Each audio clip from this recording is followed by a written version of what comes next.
Chapter 20. I was pushed aside as Mr. Drew approached him. He went right up to Tom and then seemed to be shaking with anger despite his outward appearance.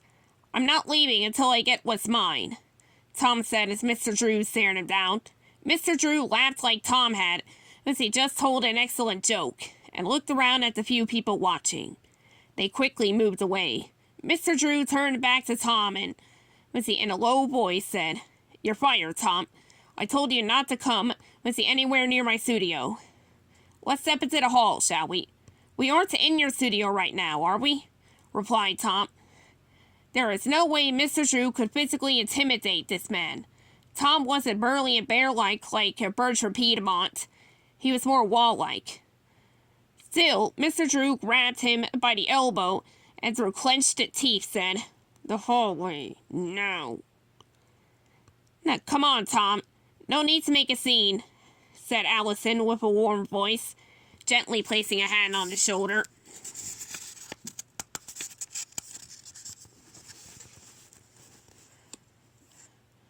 I couldn't think of anything that made sense. I couldn't tell him about Norman or hiding in the closet, so I let fly the only word I could think of. "Sammy." Tom sighed loudly, and Allison gave his arm a squeeze. "Should have figured," he said, but he didn't say any more. Now, I don't know where I found the courage, but I guess I channeled some of Dot's directness in that moment. I was so tired of people not quite saying things, of only getting part of the story. What is the machine? What's it for? And why did Mr. Drew fire you? I wanted to ask more questions than that. I wanted to ask if he thought Mr. Drew was evil or good. I wanted to ask about the ink and Sammy, about the creature, the violinist. But I also knew that too many questions confuse people. I know now when I ask myself too much, I start to shut down. He starts to whine. We don't like it. Tom took in a deep breath and glanced around the plush foyer. "Fine. The machine was meant to create," he paused, "characters. Like the mascots inside?" I asked him. This didn't sound that odd. "They already made toys. No, why not have a machine that made large bendy costumes?" Tom shook his head. For the first time I realized that he wasn't just holding back out of stubbornness. He was scared. "I shouldn't be telling you this," he said, shaking his head. "Look, I know about the ink," I said, "and I knew about..." I stopped. Tom looked at me carefully. It was hard maintaining eye contact with him. I just wanted to look away, at anything else. Finally, he said, "You know about it." "I'm not sure," I replied, because I didn't know what I knew. Tom took in a deep breath. Okay, he said, making a decision. "Okay, it wasn't mascots, something like that. It was a way to take the cartoons and make them real. Not people in mascot costumes, but actual, real versions of the characters." He looked at me in this way, that said, "You get it?" I didn't think I did. Allison interrupted. "Think of it like a printing press, but for people." "People?" I asked. "Not people, Allison, please," said Tom, shaking his head. "I don't want you involved in this. I am Tom.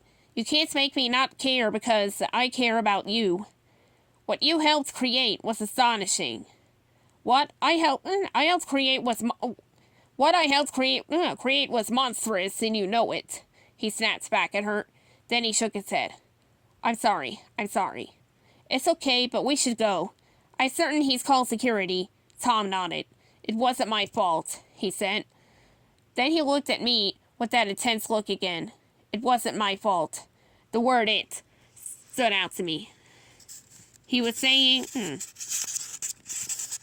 he wasn't to blame. But also, I thought maybe he was saying that the it, also wasn't his fault. I didn't know for sure, but my gut clenched. Dot, I thought to myself. She was alone with it. What was it? I asked it carefully. He fired me because it wasn't my fault, continued Tom, not really listening to me anymore. He fired me to blame, anyone but himself. He looked over his shoulder at me. But he still kept the machine, even though when that Gent's invention, I helped invent it. He took away my rights, my design, everything. How could he make you do that? I asked him. He turned slowly and shook his head. Not all of us are so well connected, son. Not all of us have chances, especially to get a job as an engineer, when I ain't had no proper education and training. No one of any status had given me that kind of respect since I was working on planes during the war. I trusted him. He paid me extra. He had a legal contract with Gent. Treated me like a real businessman. But I didn't read the fine print. I didn't know what to say to all that. I just stood there. We all trusted him, said Allison. I don't know anyone who really understood what they were signing. I think Mr. Drew likes finding people who are talented, but also needs a job. Who really needs a job. My gut now felt funny, not clenched anymore. Not butterflies. Just a weird kind of ache. Let's not forget Susie, she added. Tom sighed. Who's Susie? I asked him. Now, hadn't Norman also mentioned something about her? Allison looked at me sadly and shook her head. That's not the point, buddy. The point is everyone here agrees that Mr. Drew was the owns whatever we make. Drawings, stories, songs, and... She looked at Tom. Inventions. It started with Henry, and it continues with the rest of us. It's the sacrifice we made. I was processing everything they were telling me. It was all coming crashing down. All the while I had to put up in defense of Mr. Drew. I just couldn't hold them up anymore. And I was getting buried under them. Now, we need to go, and you take care of yourself, and take care of that writer girl. She's well, she said with a sad smile. She's the one who takes care of me usually, I said. The feeling in my gut grew stronger. Get out while you can, son, said Tom as the elevator opened and they stepped in. The doors closed and I was alone. The sounds of the party wafted through the doors. But now they no longer, tempted me. They just made my uneasy feeling worse. I shouldn't be here, I thought. I shouldn't. I should be with Dot and Jacob. I don't belong here. I belong with the people who I care about. Who care about me. Duke's bar was as packed as it always was. When I pushed my way through to the bar. For the first time, folks in there,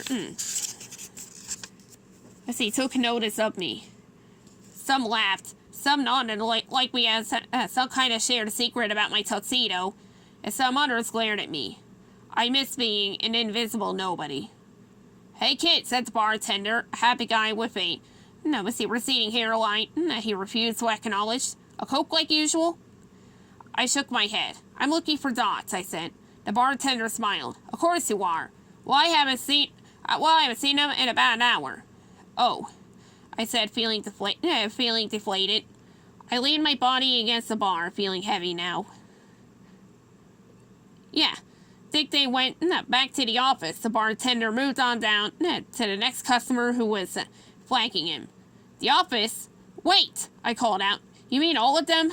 Dot, Jacob, and Richie? The bartender was pulling a pint and looked in my direction. The wall of sound between us too thick for him to say something I'd hear. I turned on my heel and pushed my way outside and across the street. Of course, I was panicking again. And of course, somehow Dot had convinced me, the guys, to go with her. Back to the studio. I wondered if she'd explained everything. I wondered if they only understood what was waiting for them. She had to have. She wasn't a liar. as she wasn't going to put someone in danger if they didn't know about it. Still, then, why on earth did they go with her? They couldn't have known what hid in the dark shadows, or that the shadows themselves were alive.